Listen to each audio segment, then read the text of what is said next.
సదా సిద్ధంగా ఉంటది. భారతీయ జనతా పార్టీ కార్యకర్తలకి నాయకులకి మీరు కొత్తగా సిద్ధాంతం నేర్పించాల్సింది ఏం లేదు. మీ వ్యక్తిగత ప్రయోజనాలకి, మీ ఆర్థిక ప్రయోజనాలకి, లేదా మీ ఇతరత్ర అవసరాల కోసం మీరు పోతే పోయినామని చెప్పుకోండి, మాకేం అభ్యంతరం లేదు. అదేం భారత రాజ్యాంగం నిషేధించలేదు ఒక పార్టీకి వెళ్ళి ఇంకో పార్టీకి పోవడానికి. కానీ పోతున్న సందర్భంగా మీరు మాట్లాడుతున్నటువంటి మాటలే మాకు ఇబ్బంది అనిపిస్తాయి. 3 నెలల క్రితమే కదా మీ కొడుకు ఒక్కరి పేరే వచ్చింది కదా, అంటే పార్టీ మిమ్మల్ని ఎంత గౌరవించింది? సెకండ్ లిస్ట్ లో ఒకే ఒక ఎమ్మెల్యే అభ్యర్థి పేరు వచ్చింది భారతీయ జనతా పార్టీ ఎమ్మెల్యేలు ప్రకటిస్తే. ఎట్లొచ్చింది? అప్పుడు మరి సిద్ధాంతం మంచిది ఎట్లయింది? మరి పోనీ ఆ ఎన్నికలలో మీ కొడుకును గెలిపించుకోవడానికి మీరు పడ్డ కష్టం ఇలా పాలమూరు వాళ్ళందరూ చెప్తారు. వారం రోజులు ఎన్నికలు ఉన్నాయనగా మీరు ఎవరి కోసం పనిచేసిండ్రు? మీ కొడుకు కోసం పనిచేసిర్రా? ఇలా రాష్ట్రంలో అధికారంలోకి వచ్చిన పార్టీ కోసం పనిచేసిర్రా? నేను అడుగుతలేని మాట, పాలమూరు బిడ్డలు అడుగుతున్నారు. అయ్యా జితేందర్ రెడ్డి గారు మీరు సమాధానం చెప్తే బాగుంటది.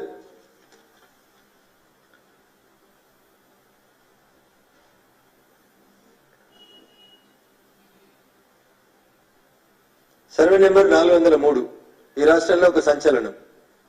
షేక్పేట ఎట్లా బ్లాస్టింగ్స్ అవుతున్నాయి, ఏ స్థాయిలో బ్లాస్టింగ్ అవుతున్నాయి, ఎకలాజికల్ ఇంబ్యాలెన్స్ ఎంత జరుగుతుంది, భూమికి భూమి ఎట్లొచ్చింది, దాని వెనకాల ఎన్ని వందల కోట్ల రూపాయలు ఎవరెవరికి చేతులు మారినాయి, దీని మీద పూర్తి స్థాయి లోపల విచారణ జరపాలని చెప్పి మేము కోరుతా ఉన్నాం.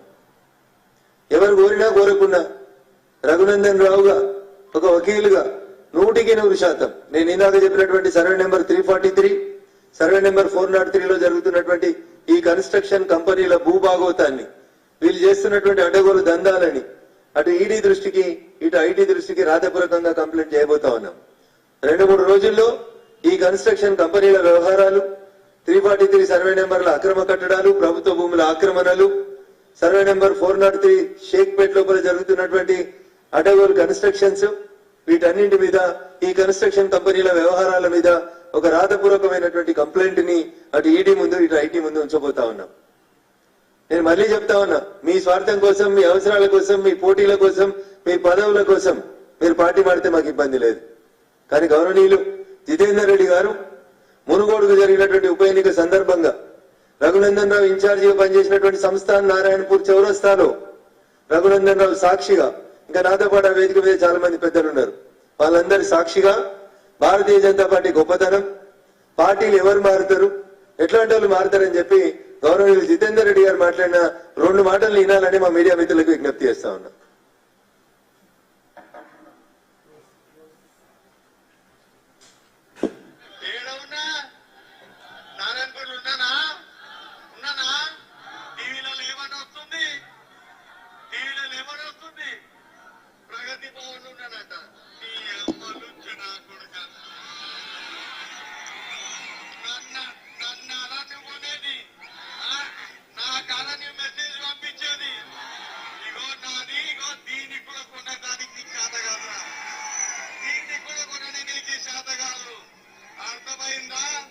భారతీయ జనతా పార్టీ ఒక సిద్ధాంతమైన పార్టీ, ప్రజల కోసం పోరాడుతున్న పార్టీ, దేశాని కోసం పోరాడుతున్న పార్టీ. ఇటువంటి పార్టీని వదిలి తుక్కు నా కొడుకులు బయటికి పోతారు, నృత్య నా కొడుకులు బయటికి పోతారు. జితేందర్ రెడ్డి అసంటోడు పోడురా బాబు, అది గుర్తు పెట్టుకోవాలి. హుజురాబాద్ ఎలక్షన్ ఏం చేస్తావు, పెద్ద రెడ్డిని తీసుకుపోయినావు. అదే విధంగా ఇంకొక ఆయన ఎవరి నర్సింహులు, మోతుపల్లి నర్సింహులు తీసుకుపోయినావు. కాంగ్రెస్ దగ్గర లీడర్ నేర్చుకున్నావు. ఏమన్నా నీకగలిగినవా? ఏమైనా చేస్తావా? ఎంత మెజార్టీతో గెలిపించారు పబ్లిక్? 25,000 మెజార్టీ తోటి. ఇవాళ ఎవరిని తీసుకుపోయినా ఏం చేసినా 50,000 మెజార్టీ తోటి గెలుస్తుంది. ఈ జితేందర్ అన్న ఎప్పుడు వదిలిపెట్టిపోయేటాడు కాదు. మా తమ్ముడిని ముఖ్యమంత్రి చేస్తా, ముఖ్యమంత్రి చేసిన తర్వాతనే మన ఆలోచన గాని దానికంటే ముందు లేని లేదని చెప్పి తెలియజేసుకుంటూ ఈ అవకాశం ఇచ్చినందుకు పత్రికా విలేకరులారా ఆ టీవీలలో ఇంకనైనా పనిచేయండి తమ్మి, ఇంకనైనా పనిచేయండి రా తమ్మి, నేను ఈడ కనపడుతున్నా అని చెప్పండి. కొద్దిసేపట్లో జితేందర్ రెడ్డి కారు ప్రగతి భవన్లకు వస్తుందట. నా కొడుకల్లారా, భారత్ మాతాకి, భారత్ మాతాకి. ఇది మేమేదో మార్ఫింగ్ చేసిందో మేము తీసుకొచ్చిందో కాదన్నా, ఇది ఆల్రెడీ పబ్లిక్ డొమైన్ లో ఉంది, యూట్యూబ్లలో ఉంది. మునుగోడు ఉప ఎన్నిక సందర్భంగా సంస్థాన్ నారాయణపూర్ లో గౌరవనీయులు జితేందర్ రెడ్డి గారు మాట్లాడినటువంటి మాటల్ని మీకే చెప్పిండు అన్న. పత్రికా విలేకరులారా రాయండ్రి, వినుండ్రి. నా కారు ప్రగతి భవన్ లెక్కన పోతుందని రాస్తారు, ఇట్లా చూపించి వెంట్రుగా కూడా నన్ను కొనలేరు అని చెప్పిండు. మరి ఇలా వారు ఏమన్నారు, భారతీయ జనతా పార్టీని ఎవరు వదిలిపెడతారని కూడా వాళ్ళు చెప్పారు. వారు మాట్లాడే పదాలు నేను మాట్లాడడం నాకు అంత శోభియది, కానీ పోతున్న సందర్భంగా వారు ఆ రకంగా మాట్లాడడం అనేది బాధాకరం. దీని వెనుకాల 100 కోట్ల రూపాయల చేతులు మారుతున్నాయి.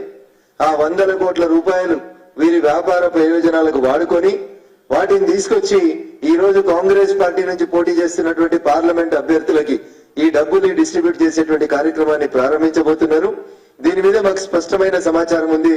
కాబట్టి ఈ కంపెనీల మీద 100% 2-3 రోజులలో రాతపూర్వకమైనటువంటి కంప్లైంట్ ని ఈ దేశంలో ఆర్థిక నేరాలను ఇన్వెస్టిగేట్ చేసేటువంటి ఈడీకి, ఐటీకి, ఇతర ఏజెన్సీ కూడా ఇస్తాం. ముఖ్యమంత్రి గారికి నేను చేసేటువంటి అప్పీల్ ఏంటంటే, ఆ రోజు చంద్రశేఖరరావు ఏం తప్పు చేసిండో, ఏ మందల కట్టినా సరే ఈయనక తెచ్చి మన దొడ్ల కట్టే అనేటువంటి ఫిలాసఫీని గత ముఖ్యమంత్రి ఏదైతే చేసిండో మీరు కూడా అదే చేయడం అనేది దురదృష్టకరం. మీరే రాసిర్రు మీ చేతులతోటి, మీరే మీడియాతో చెప్పారు. ఆ జూబ్లీ హిల్స్ పక్కన గుట్టలు గులగొట్టుడు అన్యాయం, బ్లాస్టింగ్ చేసుడు అన్యాయం, గుడిని మింగుతుడు అన్యాయం, ఎక్కతక్క ఫ్లోర్లు తెచ్చుకుంటూరు అన్యాయం. ఈయన అధికార పార్టీ ఎంపీ ఉండి ఈ కుంభకోణం చేసిండు, ఆ కుంభకోణం చేసిండు అని చెప్పారు. అన్న మర్చిపోయినా ఇంకా మీకు. మన స్పీకర్ గారు ఒక ప్రెస్ మీట్ పెట్టిరు నామినేషన్ వేసినాక. ప్రస్తుత speaker, BRS Chevella MP he's been involved in a fodder scam worth of 500 crores. నేను చెప్తలేనన్ను, ఇది అన్ని ఇంగ్లీష్ పేపర్లలో మంచిగా వచ్చింది, ఫస్ట్ పేజీలో వచ్చింది. గౌరవనీయులు స్పీకర్ గారు ఆ రోజు ఎమ్మెల్యేగా పోటీ చేస్తూ మీడియా మిత్రులతో మాట్లాడారు. అందుకని దయచేసి ఈ ఇద్దరు చేసినటువంటి ఆర్థిక నేరాల పట్ల ప్రజలు అప్రమత్తంగా ఉండాలి. వీళ్ళు పంపేటువంటి డబ్బు సంచుల పట్ల ప్రజలు కూడా జాగ్రత్తగా ఉండాలని ఈ సందర్భంగా ప్రజానీకానికి అప్పీల్ చేస్తాను. థ్యాంక్ యూ వరండా.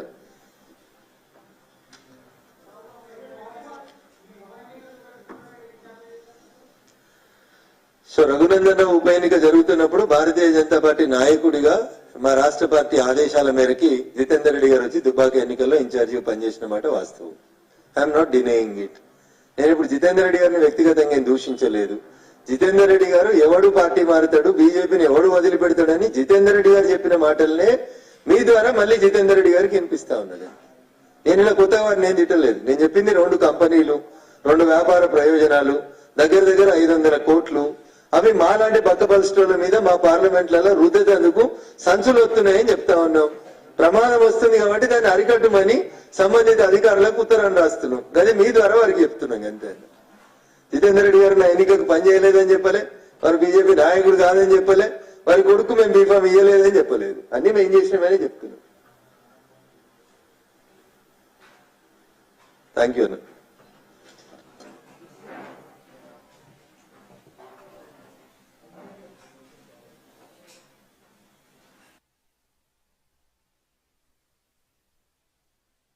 లేదు కానీ మారుతున్న సందర్భంగా వాళ్ళు మాట్లాడుతున్నటువంటి కొన్ని మాటలు బాధాకరం, దురదృష్టకరమైనటువంటి మాటలు. భారతీయ జనతా పార్టీలోకి వచ్చి భారతీయ జనతా పార్టీలో పెద్ద పదవులను అనుభవించి భారతీయ జనతా పార్టీ సిద్ధాంతమే తమ ఊపిరని చెప్పి చివరికి పార్టీలోంచి బయటికి పోతూ భారతీయ జనతా పార్టీకి సిద్ధాంతం లేదని మాట్లాడుతున్నటువంటి కొంతమంది పెద్దలకి సమాధానంగా ఈ ప్రెస్ మీట్ పెట్టడం జరిగింది. సో వారి కొడుక్కి సీట్ ఇస్తే సిద్ధాంతం ఉంటుంది, వారికి సీట్ ఇవ్వకపోతే సిద్ధాంతం ఉండదు. రాగానే తీసుకొచ్చి జాతీయ కార్యవర్గ సభ్యులు చేసి వేదిక మీద కూర్చోబెడితే సీట్ ఉంటుంది. భారతీయ జనతా పార్టీ మంచిది, భారతీయ జనతా పార్టీ సిద్ధాంతం మంచిది. ఎంపీ సీట్ వారికి దక్కకపోతే భారతీయ జనతా పార్టీ సిద్ధాంతాలు లేనటువంటి పార్టీ. ఇట్లాంటి మాటలు మాట్లాడినటువంటి ఆ గౌరవ మాజీ ప్రజాప్రతినిధి